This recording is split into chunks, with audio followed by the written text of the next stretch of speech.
এই দেখেন নতুন বাইক ক্রেশ পড়ে গেছে। আমার বাল হইছে। বাবা ছাড়া ছেলেটা এখন বড় হয়ে গেছে, রয়েছে তার শখের গাড়ি, আর এখন 6.5 লাখ টাকার গাড়ি নিয়ে ঘুরি। প্রতিবন্ধী একটা বাইক কিনা যা শুরু করছে, আজকে আপনাদেরকে দেখাবো টিকটকের প্রতিবন্ধী বাইক কেনার পর কিরকম তামাশা করে। কক্সবাজার বিচে নামে এরকম বিপদে পড়বো কখনই ভাবি নাই। গাড়ি এত চেষ্টা করার পরও এই জায়গা দিয়ে আর তুলতে পারি নাই। বালির ভিতরে ইচ্ছা করে বাইকটা নামায় কিরকম তামাশা করতেছে। তোর মাথা নষ্ট। আশেপাশে অনেক মানুষই ছিল, সবাই ছিল তাকায়, কেউ আর হেল্প করে নাই। তুই যে ইচ্ছা করে পাগলামি করতেছস মানুষ তা বুঝে। দেখেন সাইডে রাস্তা রাখা আর বালির ভিতরে বাইকটা নামায় কিরকম পাগলামি করতেছে আর টিকটক বানাইতেছে। তখনই বুঝছি এটা তো বাংলাদেশ, এদেশের মানুষ দাঁড়ায় দাঁড়ায় তামাশা দেখতে ভালোবাসে, কেউ আর সাহায্য করে না। ইচ্ছা করে পাগলামি করতেছস, মানুষ তামাশা দেখবে না কি করবো, তোর বিচি ধরে টানবে। কুয়াকাটার বালুর মাঝে আমাদের গাড়ি গেছে ফাইসা, দেখেন গাড়ির পিছন থেকে কত ধুলা উঠতেছে, আর এইগুলা দেখে আমাদের জেরিন তালুকদার দিছে হাইসা। তারপর এই প্রতিবন্ধী যেখানে যায় ওইখানেই তার বাইকটা বালির ভিতরে নামায় ইচ্ছা করে তামাশা শুরু করে। তা না হলে দেখেন সাইডের রাস্তা রেখা বালির ভিতরে গাড়ি কিভাবে যায়। জেরিনকে নিয়ে জীবনের রিস্ক নিয়ে সমুদ্র পার হলাম। যখন এই সমুদ্রের খালটা পার হওয়ার জন্য নৌকাতে গাড়ি তুলতেছিলাম, তখন জেরিন অনেক ভয় পেয়ে গেছে। তারপর সে গাড়ি থেকে নেমে গেছে, আর আমি রিস্ক নিয়ে গাড়িটা তুলে দিলাম ছোট একটা নৌকার উপরে। গাড়িটা কিন্তু ঠিকঠাক উঠে গেছে, একটু এদিক সেদিক হইলে গাড়িটা পড়ে যেত সমুদ্রে। আমার টিকটকের কথা শুনছেন, তুই এখানে সমুদ্র কই দেখলি? ছোট্ট একটা খালের সমুদ্র দেখতে আসছ, তুই কি গাঁজা খাইছস?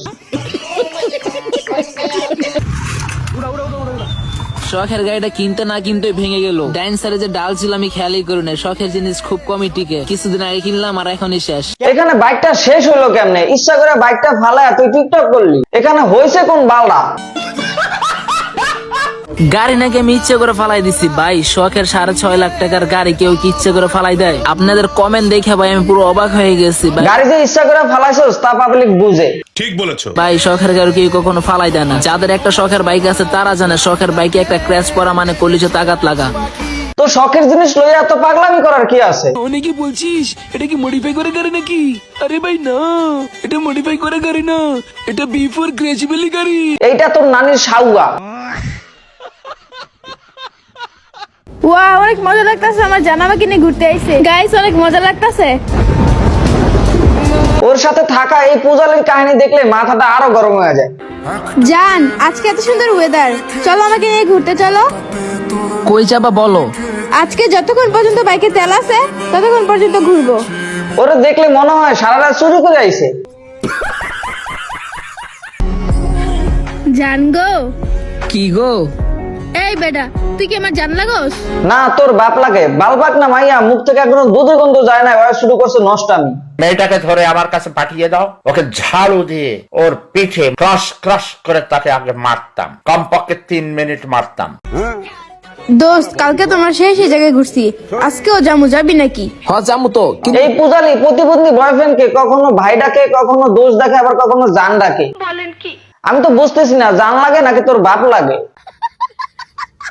তারপর কুয়াকাটার একটা পিচি ছেলে এসে আমাদের অনেক হেল্প করছে। তাকে কিছু টাকা দিতাম আমরা, কিন্তু মানিব্যাগ ছিল না আমাদের সাথে। আমার মনে হয় ওই 3 বেলা গাঁজা খায়, তা না হলে বাইক বালির ভিতরে ফালায় ইচ্ছা করে কেউ পাগলামি করে। ঠিক বলেছো। তো আজ এই পর্যন্তই। যারা ফেসবুক থেকে দেখতেছেন পেজটা ফলো করে দিবেন, আর যারা ইউটিউব থেকে দেখতেছেন সাবস্ক্রাইব করে দিবেন। ধন্যবাদ।